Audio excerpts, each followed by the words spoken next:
Hariom student, स्वागत है आपका free study bye Lodhi sir के यूट्यूब चैनल पर। मैं कृपाल लोधी। दोस्तों, आज हम आपको लेकर के आए हैं टीईटी एग्जाम शिक्षक भर्ती परीक्षा का बहुत ही इंपॉर्टेंट टॉपिक, जिसका नाम होगा सतत एवं व्यापक मूल्यांकन के बारे में। दोस्तों, एक अपील है, यदि आप हमारे चैनल पर पहली बार विजिट कर रहे हैं तो प्लीज हमारे चैनल को सब्सक्राइब कर लें, साथ में बेल आइकन पर क्लिक करें ताकि सबसे पहले नोटिफिकेशन आपको मिलता रहे।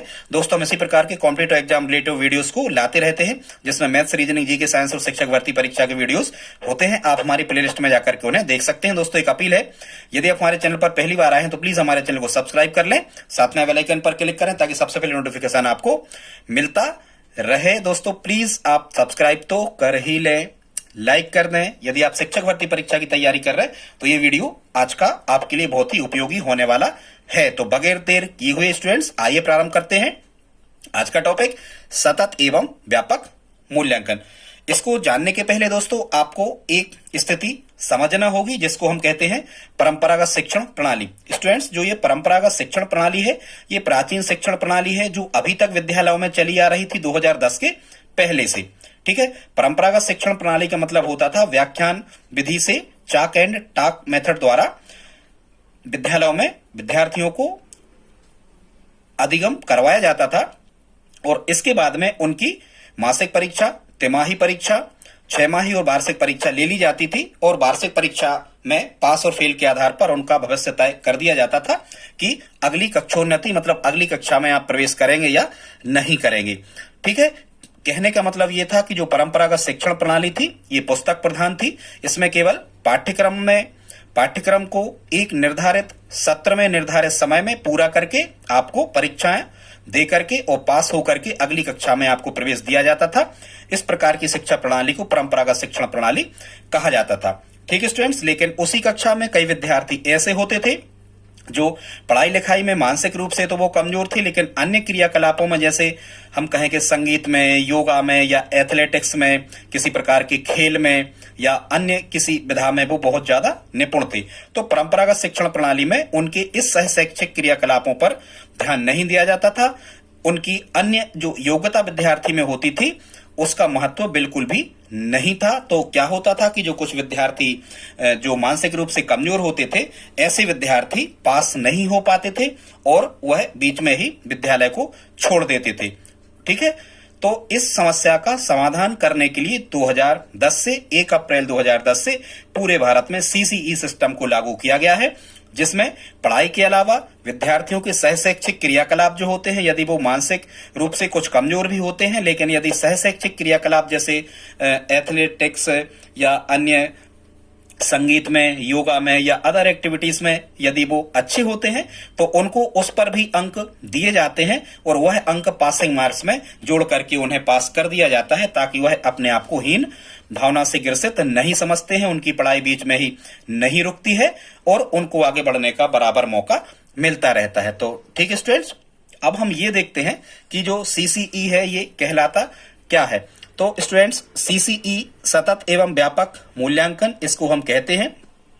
सतत और व्यापक मूल्यांकन के अन्य नाम है। व्यापक मूल्यांकन इसको कहा जाता है, समग्र मूल्यांकन इसको कहा जाता है, योगात्मक, रचनात्मक और संरचनात्मक मूल्यांकन इसे कहा जाता है। स्टूडेंट्स, सीसीई का फुल फॉर्म होता है कंटिन्यूअस एंड कॉम्प्रिहेंसिव एवेल्युएशन। 1 अप्रैल 2010 से पूरे भारत में यह लागू है। वर्तमान में सीसीई का नाम बदल करके रख दिया गया है सीसीएलई। ठीक है, continuous and comprehensive learning evaluation, सीखते हुए मूल्यांकन करना। ठीक है, लर्निंग शब्द इसमें और जोड़ दिया गया है। स्टूडेंट्स, जो वर्तमान में सीसीएलई या सीसीई है, इसकी सबसे पहले जो चर्चा की गई थी, ये कॉन्सेप्ट कब का है, तो सबसे पहले इसकी चर्चा 1986 की शिक्षा नीति में की गई थी। यह स्टूडेंट्स 2 शब्द लिखे हुए हैं, एक तो लिखा हुआ है सतत और एक यहाँ लिखा हुआ है व्यापक। आपको सतत का अर्थ बता दें सिंपल सी भाषा में। इस सतत को स्टूडेंट्स इंग्लिश में कहा जाता है फॉर्मेटिव असेसमेंट, और व्यापक को इंग्लिश में कहा जाता है सबमेटिव असेसमेंट। ठीक है, एक चीज और ध्यान रखना, जो सबमेटिव असेसमेंट है इसे योगात्मक मूल्यांकन कहा जाता है, और जो फॉर्मेटिव असेसमेंट है, इसे सतत मूल्यांकन कहा जाता है। स्टूडेंट्स यहाँ सतत मूल्यांकन का जो मतलब होता है, सतत मूल्यांकन का मतलब कि पहले दिन से लगा तक करके, पहले दिन से क्या पूर्व में ही आप प्रवेश परीक्षा भी आयोजित कर सकते हो विद्यार्थियों को प्रवेश देने के पहले। तो बिल्कुल शुरुआत से और अंत तक लगातार बच्चों का मूल्यांकन करते जाना, यह कहलाता है सतत मूल्यांकन।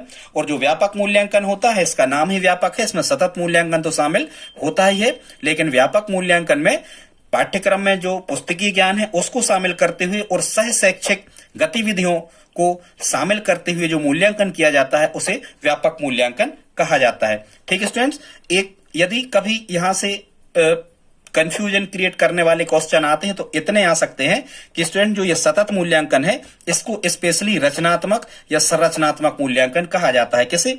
सतत मूल्यांकन को स्पेशली रचनात्मक या संरचनात्मक मूल्यांकन कहा जाता है। स्टूडेंट्स, रचनात्मक या संरचनात्मक मूल्यांकन का मतलब होता है कि जब शिक्षक कक्षा अधिगम के दौरान बहुत सी तकनीकों का उपयोग करके अनौपचारिक रूप से, मतलब बच्चे नहीं समझ पा रहे होते हैं पर वो मूल्यांकन कर रहा होता है, इस प्रकार के मूल्यांकन को रचनात्मक या संरचनात्मक मूल्यांकन कहते हैं।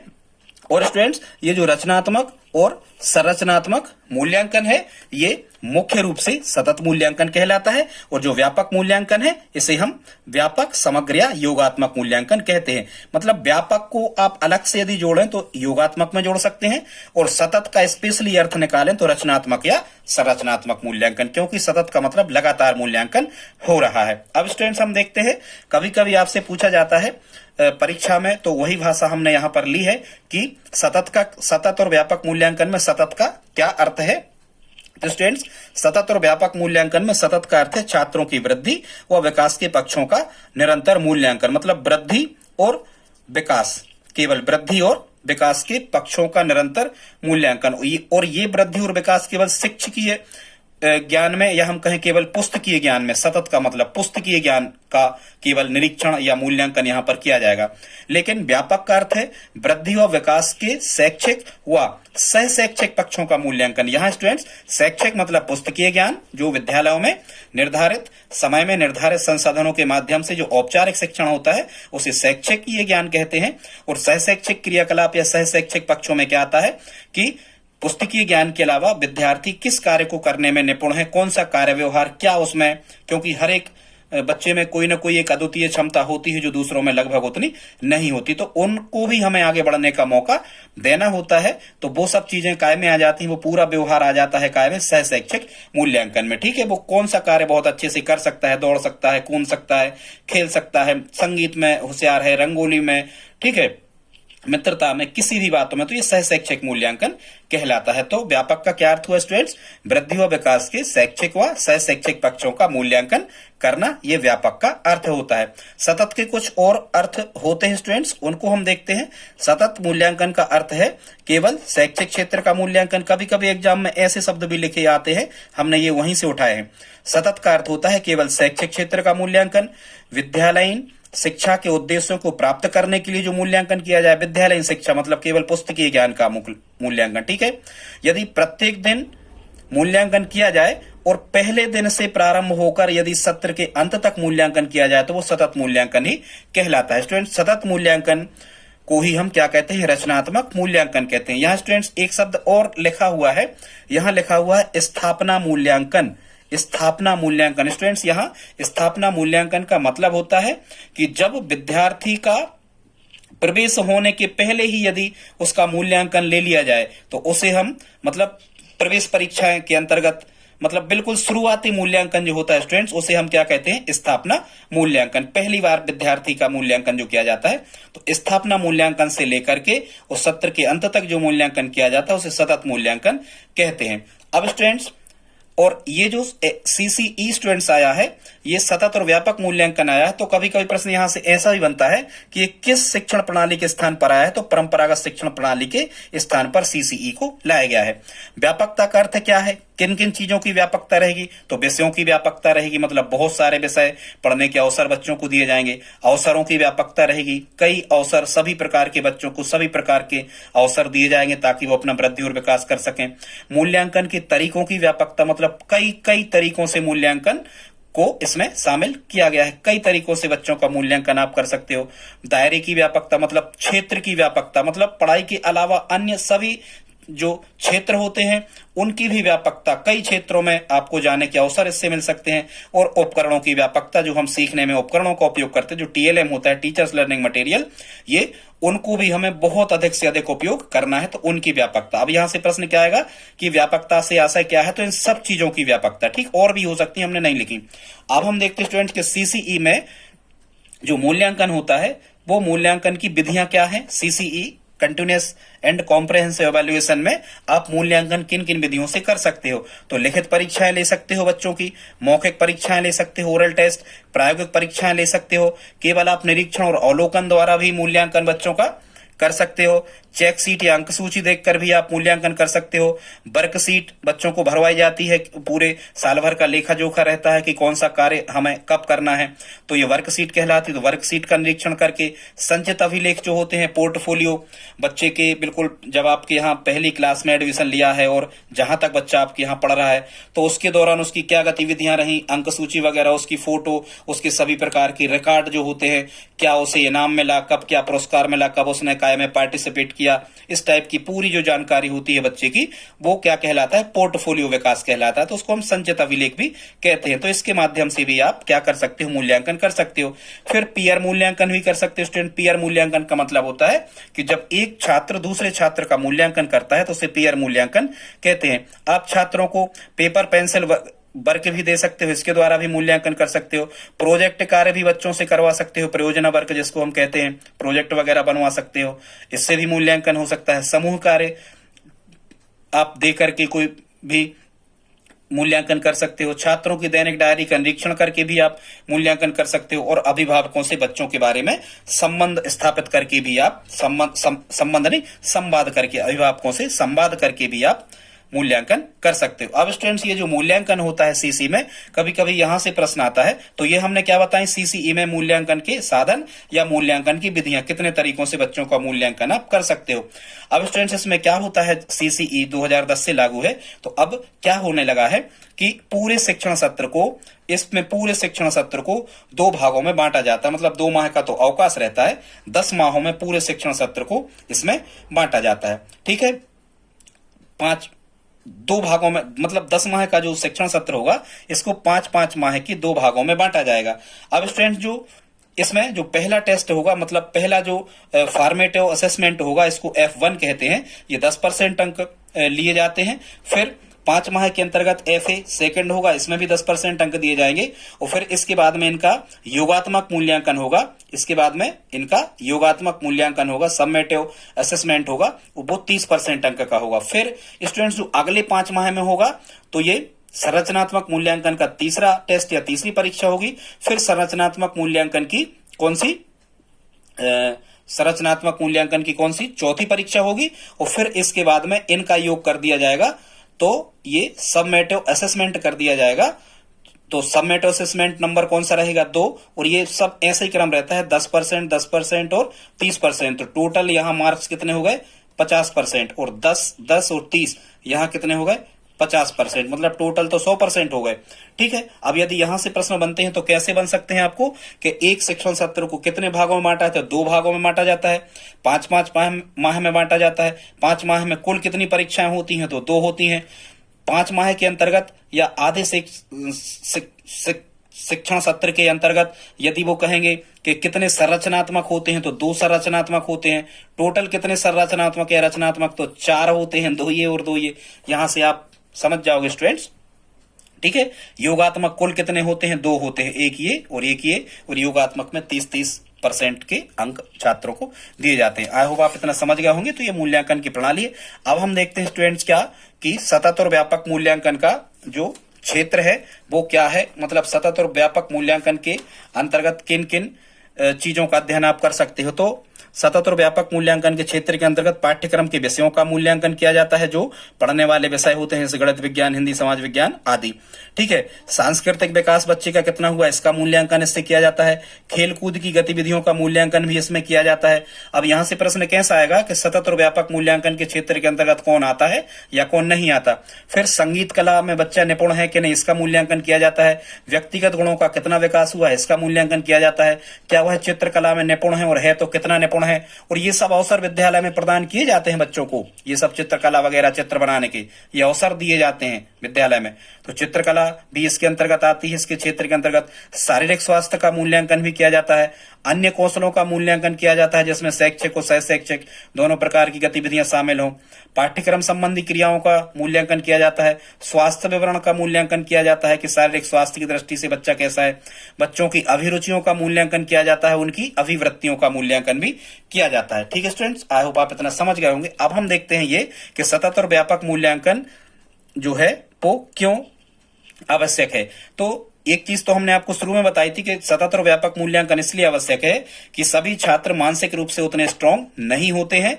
ठीक है। तो जो पुस्तकीय ज्ञान होता है वो मानसिक रूप से मजबूत छात्रों को आसानी से हो जाता है और वह कक्षोन्नति कर लेते हैं, वो पास होकर अगली कक्षा में चले जाते हैं। लेकिन जो कमजोर छात्र होते हैं, मानसिक रूप से ज्यादा बुद्धिमान नहीं होते, वो परीक्षा में फेल होते हैं और फिर उनका विद्यालय से ध्यान हट जाता है और धीरे धीरे वो कुंठा में ग्रस्त हो जाते हैं और धीरे धीरे वो विद्यालय को छोड़ देते हैं। तो विद्यालय को वो ना छोड़ें।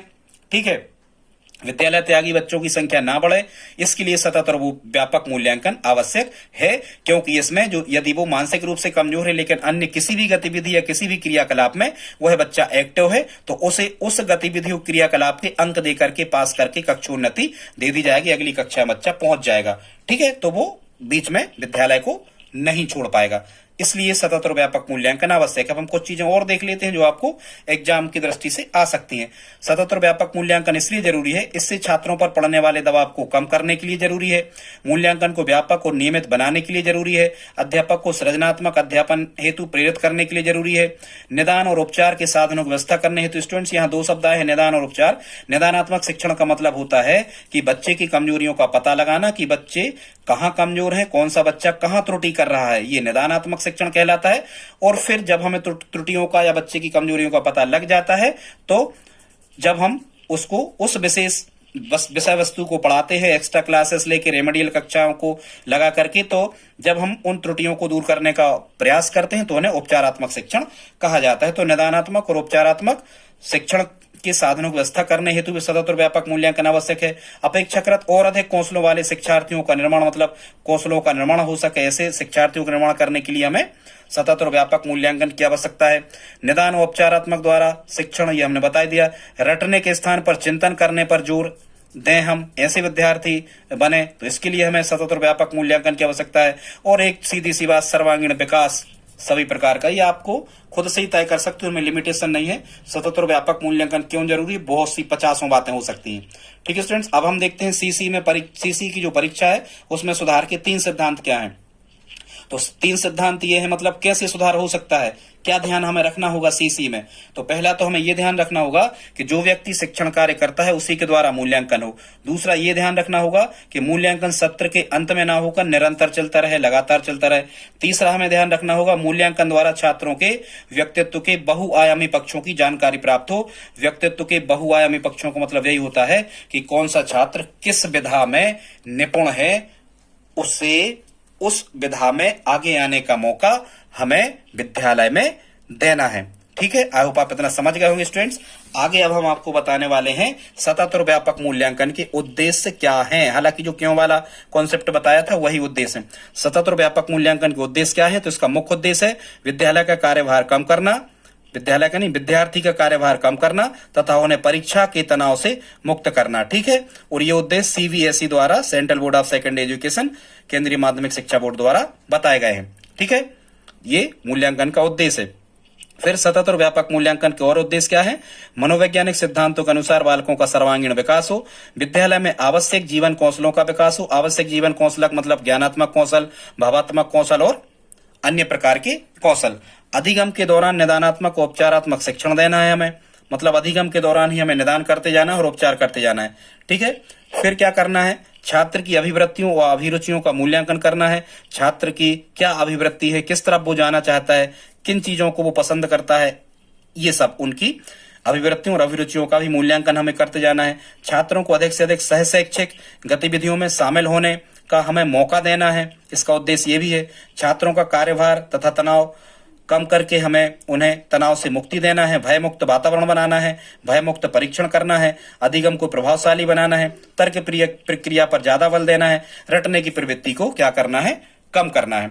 ठीक है स्टूडेंट, अब सतत और व्यापक मूल्यांकन के लाभ क्या हैं? तो ये वही लाभ हैं कि जो विद्यार्थी बीच में विद्यालय को छोड़ देते थे, अब वो विद्यालय को बीच में नहीं छोड़ पाते, क्योंकि यदि मानसिक रूप से वो उतने मजबूत नहीं है और यदि वे शारीरिक रूप से मजबूत हैं या अन्य किसी भी प्रकार के कौशल को करने में उनको निपुणता प्राप्त हो गई है, तो वह उसी के अंक उनको विद्यालय में मिलेंगे और वह कक्षोन्नति करते जाएंगे, आगे वो उनकी पढ़ाई नहीं छूट पाएगी, आगे वो पढ़ते जाएंगे। अब हम देखते हैं सतत और व्यापक मूल्यांकन के प्रकार। तो स्टूडेंट, सतत और व्यापक मूल्यांकन के दो प्रकार हैं, सतत और व्यापक आंतरिक मूल्यांकन, सतत और व्यापक बाह्य मूल्यांकन। सतत और व्यापक आंतरिक मूल्यांकन का मतलब होता है कि पढ़ाने वाले शिक्षकों द्वारा ही विद्यालय आधारित जो आकलन हम कहते थे कि विद्यालय स्तर पर ही परीक्षा ली जाएगी, तो विद्यालय स्तर पर विद्यालय के शिक्षकों द्वारा ही जो मूल्यांकन किया जाता है उसे सतत और व्यापक आंतरिक मूल्यांकन कहते हैं। ये विद्यालय स्तर पर ही किया जाता है, सभी प्रकार के टेस्ट, विद्यालय स्तर की सभी परीक्षाएं इसके अंतर्गत आ जाती हैं। ये जो होता है सतत और व्यापक आंतरिक जो होता है, ये रचनात्मक मूल्यांकन होता है स्टूडेंट। रचनात्मक मूल्यांकन का मतलब होता है शिक्षण प्रक्रिया के दौरान बहुविध माने बहुत सी तकनीकों का उपयोग शिक्षक जब करके अनौपचारिक रूप से मूल्यांकन करता है, मतलब बहुत सारी तकनीकों का उपयोग करता है पर बच्चों को पता नहीं होता है जनरली, तो उसे रचनात्मक मूल्यांकन कहा जाता है। ठीक है, इसे ही निर्माणात्मक मूल्यांकन भी कहते हैं, रचनात्मक मूल्यांकन को। ठीक है, इसमें अवलोकन, साक्षात्कार और मनोवैज्ञानिक उपकरणों या औपचारिक परीक्षाएं भी इसमें हो सकती हैं। निदानात्मक और उपचारात्मक शिक्षण इसी के अंतर्गत आता है। अब हम देखते हैं सतत और व्यापक बाह्य मूल्यांकन क्या कहलाता है स्टूडेंट्स। तो सत्र के अंत में मौखिक या लिखित या प्रायोगिक जो परीक्षाएं होती हैं सत्र के अंत में, वो कहलाता है बाह्य मूल्यांकन। इसमें विद्यालय या बाहर के शिक्षकों द्वारा ये मूल्यांकन किया जा सकता है। इसमें चूंकि सतत और व्यापक बाह्य शब्द लिखा है, मतलब आपको बाहर ही निकल जाना, विद्यालय छोड़ देना, इसका मतलब विद्यालय को कक्षोन्नति देना होगी, आपको आपकी अंक सूची मतलब अंक सूची आपको, ठीक है, मार्कशीट आपको मतलब प्रमाण पत्र भी इसमें आपको मिलेगा, रोजगार चयन के अवसर मिलेंगे, उच्च स्तरीय पाठ्यक्रम में प्रवेश करने हेतु ये बाह्य मूल्यांकन जरूरी होता है। ये योगात्मक हो सकता है क्योंकि ये सत्र प्राप्त समाप्ति के बाद हो रहा है, वैसे ही सत्र समाप्ति के बाद होता है उसे हम योगात्मक मूल्यांकन कहते हैं। दोस्तों यहां तक देखा तो प्लीज आप लाइक कर दें। कुछ और विशेषताएं, बस आप 5 मिनट और हमारे साथ रहें स्टूडेंट्स, वैसे ही हम जल्दी जल्दी में एंड कर रहे हैं। सीसी की अन्य विशेषताओं को देखते हैं। इस व्यवस्था में विद्यार्थी के अंकों को ग्रेड में बदला गया है। देखो कई बार क्या होता था कि कई विद्यार्थियों जो टैलेंट टाइप के होते थे, इनको यदि किसी अन्य विद्यार्थी से कम मार्क्स मिलते थे तो ये कुंठित हो जाते थे, सुसाइड वगैरह कर लेते थे। तो अब क्या कर दिया गया है, अंकों को ग्रेड में बदल दिया गया है, मतलब अब ग्रेडिंग सिस्टम चलने लगा है। तो अब इस ग्रेड में एक सी ग्रेड पर 10, 20, 25, 30 विद्यार्थी भी एक ही कक्षा के हो सकते हैं। तो ये पता नहीं लगता कि किसको अंक ज्यादा मिले और किसको कम अंक मिले हैं। ठीक है, तो इनमें ये भेदभाव अब नहीं रह जाता है, तो ये अच्छे सिस्टम है। अंकों को ग्रेड में इसमें क्या कर दिया गया है स्टूडेंट्स, बदल दिया गया है। आगे अब हम देखते हैं और क्या विशेषता है। परंपरागत प्रणाली में सुधार करके सीसी विकसित किया गया है। सीसी विकसित किस प्रणाली को सुधार करके किया गया, तो आप कहेंगे परंपरागत प्रणाली में सुधार करके। सीसी को प्रभावी बनाने में वस्तुनिष्ठ प्रणाली का प्रयोग सर्वश्रेष्ठ होता है। वस्तुनिष्ठ प्रश्न प्रणाली होती है स्टूडेंट, जो वस्तुनिष्ठ टाइप के प्रश्न होते हैं, रिक्त स्थान, सत्य सत्य, सही जोड़ियां, एक शब्द में उत्तर, इस टाइप की जो प्रणाली है ये सीसी को सबसे ज्यादा प्रभावी बनाने में मदद करती है। राज्यों में नियम कौन बनाएगा, तो ERT बनाएगी। ठीक है, स्टेट लेवल की संस्था बनाएगी।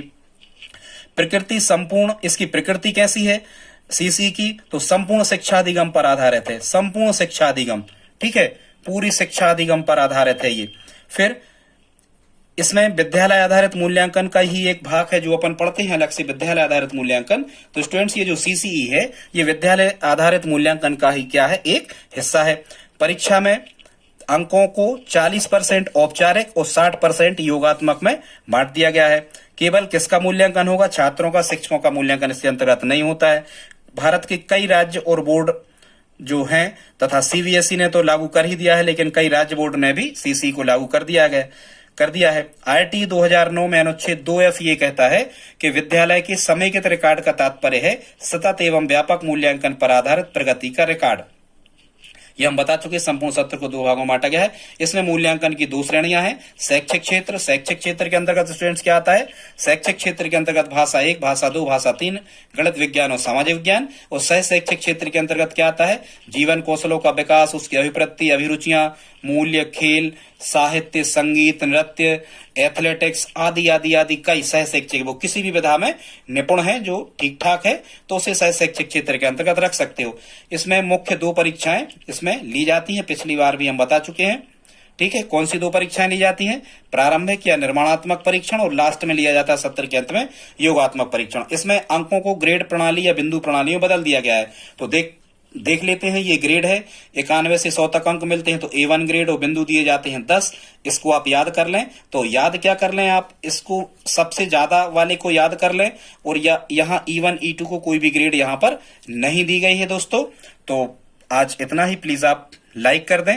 यहां से प्रश्न बन सकते हैं, समय ज्यादा हो रहा इसलिए हम आपको बता नहीं रहे हैं। ये अंक मिले हैं, यदि 91 से 100 के बीच अंक मिले तो A1 ग्रेड मिलेगी, और बिंदु कितने दिए जाएंगे? 10। ऐसे करके आप ये इस पूरे टेबल को 20 से कम तक यहां तक मेमोराइज कर लें। दोस्तों वीडियो कैसा लगा प्लीज आप हमें कमेंट बॉक्स में लिख करके बताएं। प्लीज आप हमारी हेल्प करें, इस वीडियो को दोस्तों के साथ स्टडी ग्रुप में शेयर जरूर करें। मिलते हैं अगली वीडियो में, तब तक के लिए जय हिंद, जय भारत।